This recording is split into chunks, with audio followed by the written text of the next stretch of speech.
Hi, and welcome to the Lawrence High School Debate Judging Training video.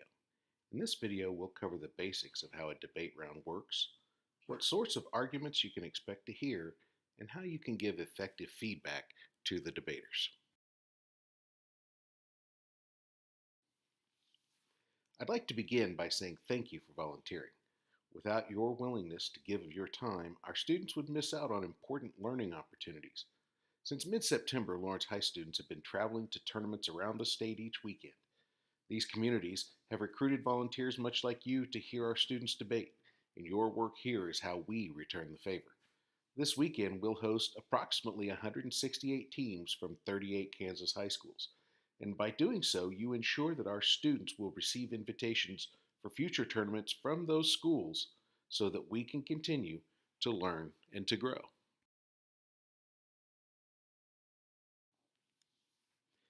Debate is an unusual activity. Imagine a football coach who could not be present when the game is played and could only learn about what happened by reading the feedback from the officials and listening to the recollection of the competitors. That is sort of how debate operates. Coaches are not usually in the room when the debate team competes in order to avoid any perception of inappropriateness. We can also learn about what happened. We can only learn about what happened by reading your ballot and listening to what our debaters tell us. And as such, I want you to reframe how you look at judging debate. Instead of seeing yourself as just an impartial official who decides the winner, I would ask you to think of yourself as an educator first. Yes, we are going to ask you to decide who won, but that is far less important than making sure you give good, constructive feedback about what each team did that worked well and what each team needs to do to improve. A good rule of thumb is to identify 3 positives from each team and 3 deficiencies from each team and to make sure you explain them on the ballot. This is the only way coaches can help their students improve. And then when you decide on a winner, please be sure you explain why you voted for that particular team. This way the losing team knows what they need to work on to improve their chances of success in the future. So now let's talk a little bit about what a debate round looks like. In each debate, there are 2 teams. The affirmative team will offer a plan to address some need in the world, and in doing so will affirm this year's resolution. The negative team will oppose the affirmative team in some fashion. They might argue directly against the affirmative plan, or they may offer some alternative proposal that they believe is preferable for reasons that they should explain. During a tournament, each team will be required to debate both sides of the question, usually in an alternating pattern. A team that is affirmative in round 1, for example, is likely to be negative in round 2.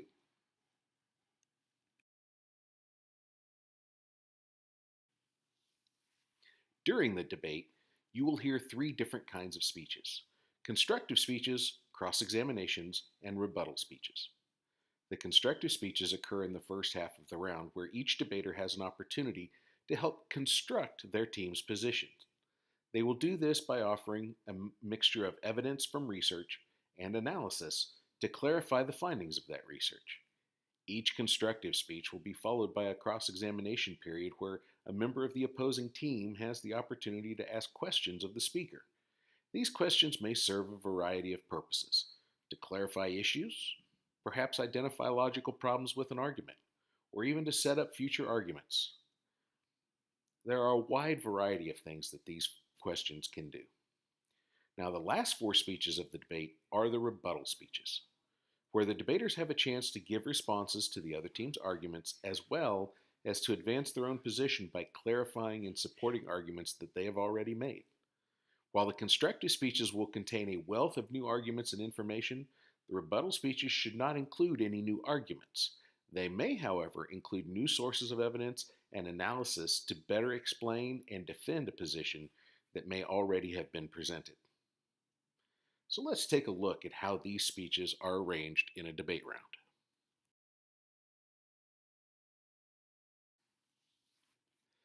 When you register to judge, you will receive a packet of written instructions for judging. And in that packet, you'll see a chart much like the one you see on the screen here. It lays out the order and the time limits of each of the speeches. By this time of the season, the speech order should be second nature to the debaters, but we recognize that many judges want to follow along as well to keep a sense of where they are in the round. and which speaker comes next. The packet will also contain a brief explanation of the responsibilities of each speaker so that the judges have some idea of what to expect from each speech. The judge instruction packet will also contain a description of what each team is likely to do to support and defend their respective positions. Let's take a look at those positions in a little more detail.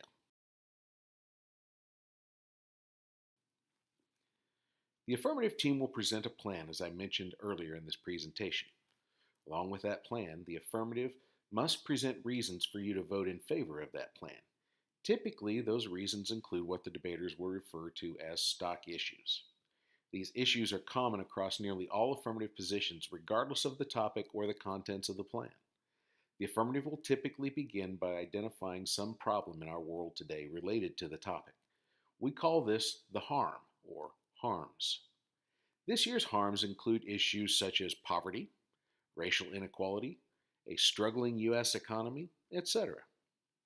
Now, this harm should be important enough to merit action by the United States federal government, and debaters will refer to this idea as the significance of the harm. For example, I could identify a problem here at Lawrence High School that needs to be corrected, but such a problem is unlikely to merit federal intervention if it only affects Lawrence High. However, if I prove that the problem exists nationwide, then it may be significant enough to merit that federal action. Affirmatives should also articulate what's called the inherent barrier, which is some obstacle that stands in the way of fixing this harm. The inherent barrier may be a current law, a court decision, or even a prevailing attitude that the problem is not important enough to fix or that it is unfixable. And finally, the affirmative team must prove that their plan will solve this harm, usually by going around or removing the barrier entirely. Now, the last two stock issues are not generally addressed by the affirmative team unless the negative raises the issue. Topicality is the idea that the affirmative plan text must fall under the wording of the resolution. Only the plan text is held to this standard, and other parts of the affirmative position may lead to issues that do not seem immediately connected to the topic. Similarly, justification is where the negative team argues that the affirmative position does not justify some particular word or phrase in the topic. Typically this year, that particular debate centers around federal versus state issues. And it calls for the affirmative to defend their belief that the federal government is the most appropriate agent to address the harm and solve the problem. Because of this, the affirmative team may decide to include some evidence about the importance of federal action in their analysis, but they are not required to do so. In fact, for tactical reasons, they may choose to wait and present that evidence later in the round, and only if that argument arises. So that's the affirmative. Now let's look at the other side of the debate.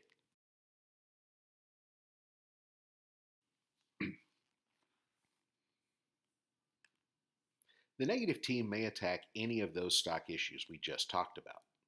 The two most common stock issues attacked are solvency and topicality. A solvency argument is where the negative claims that the affirmative plan cannot actually solve the problem that it claims to solve. This may suggest that the plan is entirely ineffective or only partially effective. Either type of attack is useful at casting doubt on the plan's effectiveness. A topicality argument is where the negative team maintains that the text of the affirmative plan does not meet this year's resolution. While this argument often involves debate over the meanings of words and some theoretical issues related to the activity, it can sometimes seem like arguing over a technicality. It is, however, still an important argument for judges to evaluate. The debaters should make it clear why they believe the argument is important as a part of their position. And remember, technicalities are often very important in life, whether in a court of law, as part of a financial audit, or in discussing the fine print of a business contract. Topicality arguments mirror these sorts of highly technical discussions. Probably the most common negative argument is the disadvantage. This argument is where the negative team claims that the plan will cause some unintended negative consequence. For example, the plan might take steps to end poverty, but its financial cost may cause us to cut other important government services like defense spending or funding for Medicare, and thereby cause some unexpected problems. There are a wide variety of disadvantages on this year's topic, and these arguments are often quite interesting. Now, one strategy that some negative teams will employ is to offer you what's called a counterplan. This is essentially where the negative agrees that there is, in fact, a problem that needs to be corrected, but they differ from the affirmative on how best to address the problem or how best to solve it. This year, there's a lot of discussion of federal solutions versus state level solutions, and that mirrors the national conversation on education. The judge packet that you get at registration will explain all of these arguments in a bit more detail, should you need it. And of course, it is also part of the debater's responsibility to explain their arguments to you in a way that makes sense to you. If they don't do that, they aren't doing their job as communicators.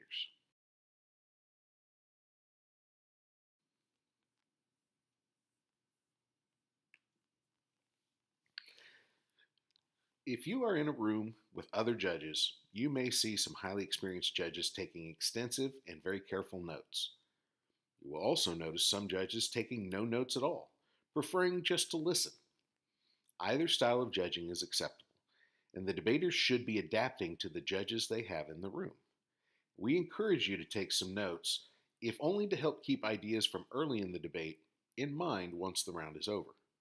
But if you prefer to just listen, that is certainly acceptable. You're the judge, whatever you're doing is correct. So let's talk then about how to fill out the ballot.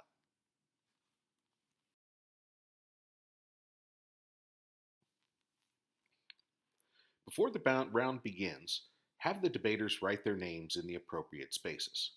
Debaters should know how to take care of this if you simply put the ballot where they can write on it. And they may also take this opportunity to introduce themselves to you, although some teams prefer not to do so.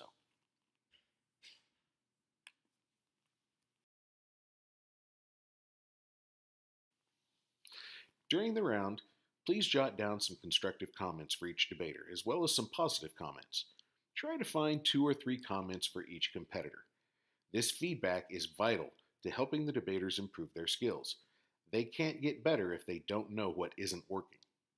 And we do ask the judges refrain from making remarks about the competitor's clothing unless there's something especially egregious going on. For example, the student chose to compete without wearing a shirt. We have found that these comments most often are aimed at women and competitors from impoverished backgrounds, and this creates an implicit bias against these students, and we would prefer to avoid that.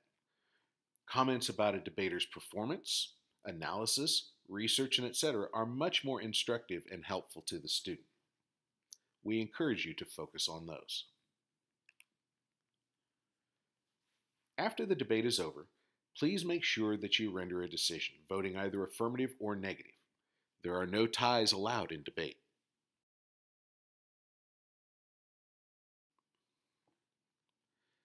Please also be sure to explain why you voted the way you did. What argument or details convinced you to vote in some particular way?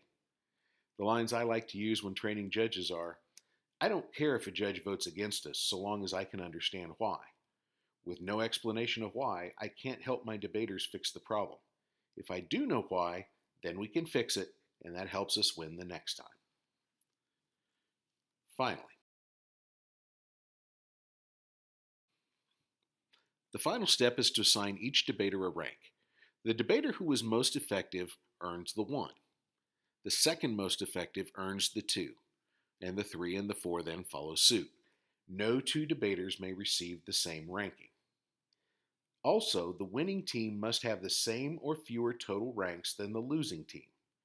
If you have any questions about this, feel free to ask a hall monitor to help you figure it out. They know how this works, and it is their job to help you. So let's look at a couple of examples of ballots that our team has received over the years.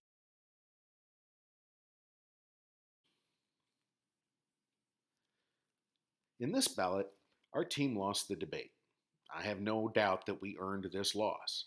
However, I would ask you to notice there are no negative comments provided from my team. Go ahead, take a look at the ballot. I have no idea what my team needs to work on to get better.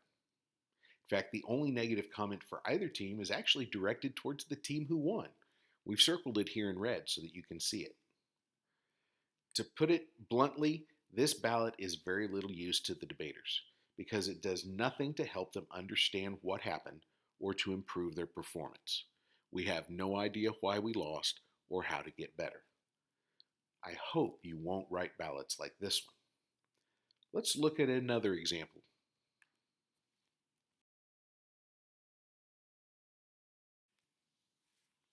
Here is a far more useful ballot. You'll notice that the judge clearly explains why she makes the decision to vote negative. My students now know what position they need to improve to win next time. This is a very useful ballot because it helps us get better. And I would ask that you make sure your ballots include clear suggestions on how to improve, as well as some identification of things that worked well and that should not be changed without good reason. Again, remember, as coaches, we don't mind if we lose so long as we know why so that we can get better.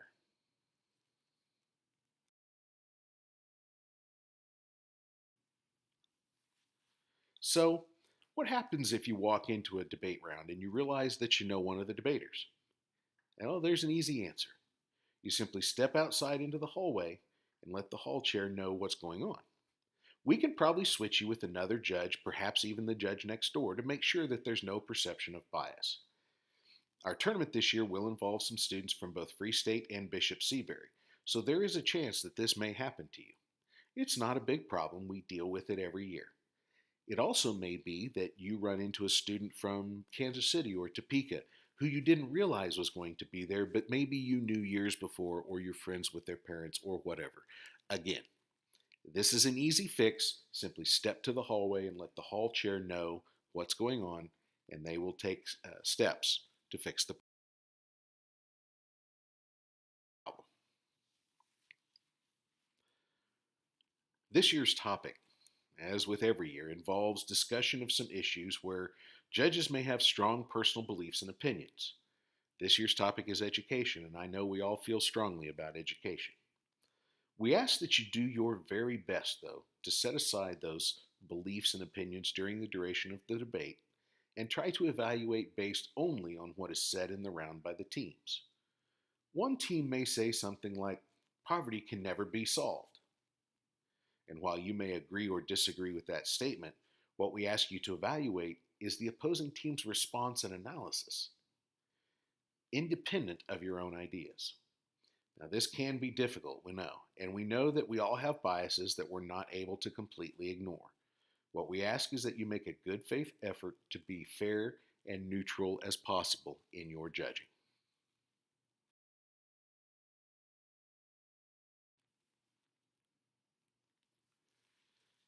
We frequently get questions about how much weight the style of communication should have in a debate round as compared with the actual arguments made.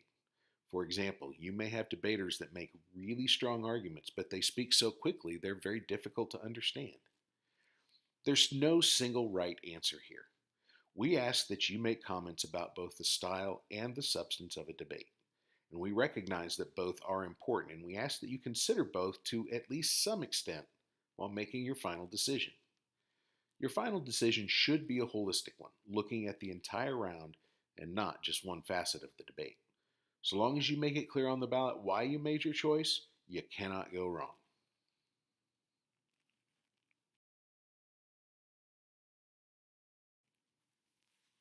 A final note again about judging. We ask that you approach the round more as an educator than as a judge, and that will help the debaters learn, which is the real goal of all academic games like debate.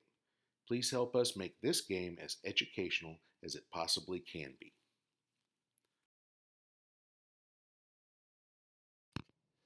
So let's take a look at this year's topic. You can see it here. Resolved that the United States federal government should substantially reduce its restrictions on legal immigration to the United States. The subject of immigration has been a central point of discussion in the United States for the last several years, and even played a pivotal role in our recent elections. It touches many parts of life in America, from our history as the world's melting pot to the national economy, regional reactions, changing American culture and demographics. All of our lives are touched by this issue, which has made it a very engaging subject to debate.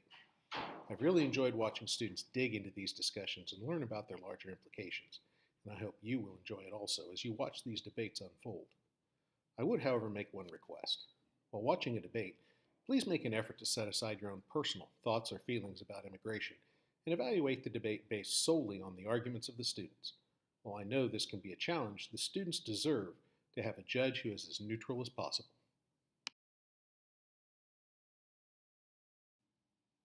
Let me conclude on a personal note. I really appreciate the time and feedback that you will be giving these students. It will help them grow and improve their communication skills, which we all know will pay off later in life. Without the time and efforts of community volunteers like you, debate in the state of Kansas would wither and fade. We can't do it without you, so thank you.